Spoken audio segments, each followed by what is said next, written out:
வானப்பெருவெளியில் பல கோடி கோளங்கள் சுழன்று கொண்டிருக்கின்றன. அவற்றின் வடிவமும் தோற்றமும் ஒன்றற்கொன்று மாறுபட்டு உள்ளன. அவை நல்கும் வளமான காட்சியும் அழகும் நம்மால் அளவிட்டு உரைக்க இயலாது. அவற்றின் எண்ணிக்கை 100 கோடிக்கு மேலிருக்கும்.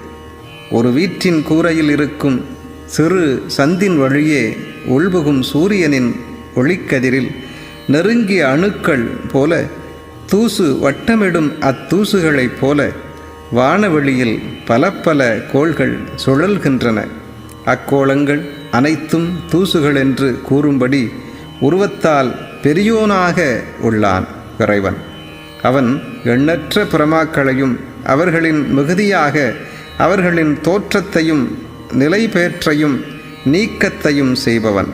மிகப்பெரிய ஊழிக்காலமும் அதன் அழிவும்